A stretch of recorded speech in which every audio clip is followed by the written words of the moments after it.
Ya, pemirsa, pria tertua di dunia bisa jadi ada di Indonesia. Ia adalah Sodimejo alias Mbah Goto yang lahir pada tahun 1870.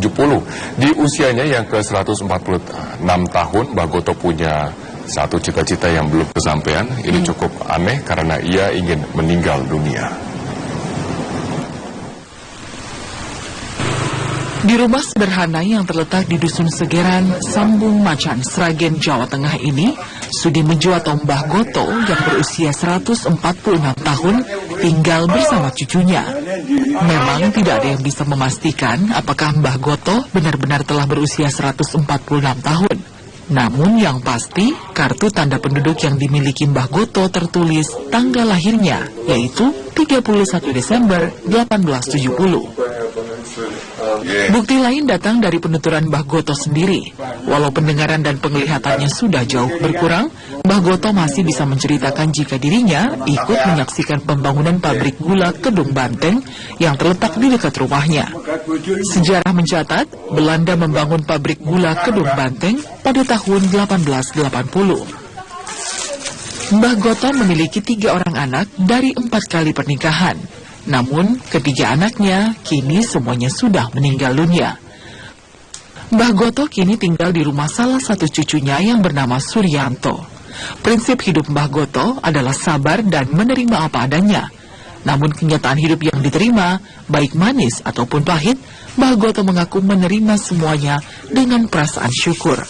Prinsip itulah yang membuatnya hidup lebih lama. Selain itu, Mbah Goto juga mengaku sejak muda sangat suka dengan jamu daun pepaya. Kalau menurut dalam KTP sama kakak itu 146. Ya. Mungkin berdasarkan pengakuannya Simbah sewaktu ada pabrik gula Gundang. Katanya Simbah saya sudah berusia sekitar 9 tahun.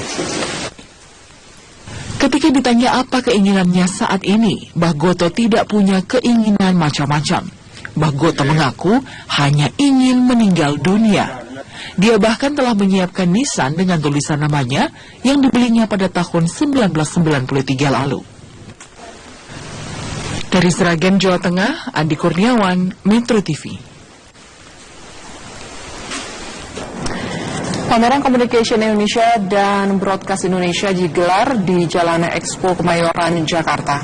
Pameran ini diselenggarakan seiring dengan kebutuhan inovasi dan teknologi dalam perkembangan dunia digital di Indonesia.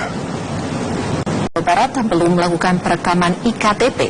Masalah fasilitas alat perekaman di tingkat kecamatan hanya ada satu, sehingga menjadi kendala untuk mengejar target perekaman pembuatan IKTP. Sebanyak 17.000 warga kecamatan Ciranjang hingga kini belum melakukan perekaman IKTP. Pasalnya, minimnya alat perekam dan sering terjadi gangguan jaringan menyebabkan kendala untuk melakukan perekaman. Sehingga setiap harinya banyak warga yang tidak terlayani untuk dilakukan perekaman. Selain itu, di tingkat kecamatan saat ini tidak bisa mencetak hasil perekaman untuk pembuatan IKTP. Selain tidak adanya alat, juga terbatasnya belangko untuk mencetak IKTP. Menurut warga, meski persyaratannya mudah, namun warga mengaku proses perekamannya sangat sulit, sehingga harus antre dan menunggu dengan waktu yang cukup lama.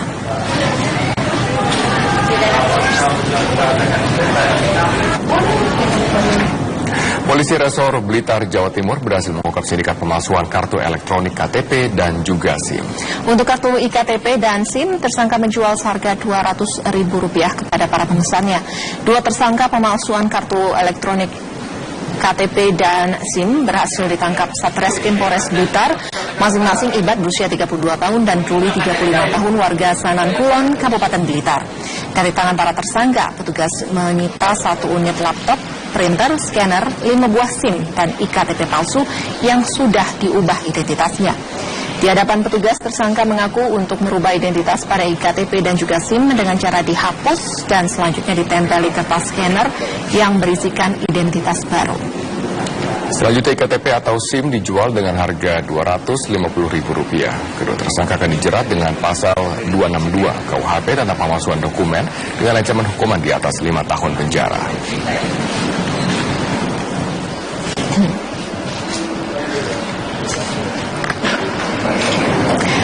Pemirsa, Menteri Sosial Khofifah Indar Parawansa akan memberikan kemudahan bagi warga miskin yang belum memiliki KTP untuk mengakses pelayanan dari program perlindungan sosial Kementerian Sosial. Menteri Sosial menanggapi serius kebijakan Kementerian Dalam Negeri terkait dengan sanksi tegas bagi masyarakat yang belum memiliki iktp. Kementerian Sosial sudah berkoordinasi dan melakukan kesepakatan bersama dengan Kementerian Dalam Negeri, khususnya bagi warga miskin yang belum memiliki iktp. Menteri Sosial akan memberikan kemudahan bagi warga miskin agar tetap bisa mengakses pelayanan dari program Kementerian Sosial seperti Kartu Indonesia Sehat, Kartu Indonesia Pintar, ataupun Kartu Indonesia Miskin. Namun dengan syarat warga miskin telah melakukan perekaman sidik jari dan memiliki NIK untuk mempermudah pelayanan tersebut.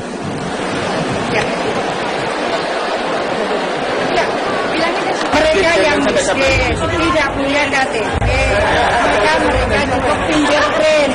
Dari fingerprint mereka punya NIK. Asal punya NIK mereka boleh dapat program perlindungan sosial.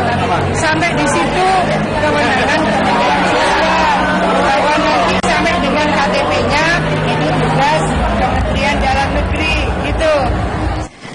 Gubernur Jawa Barat Ahmad Heriawan memastikan masih bisa mengatasi penundaan dana alokasi umum yang sudah dikeluarkan oleh Menteri Keuangan.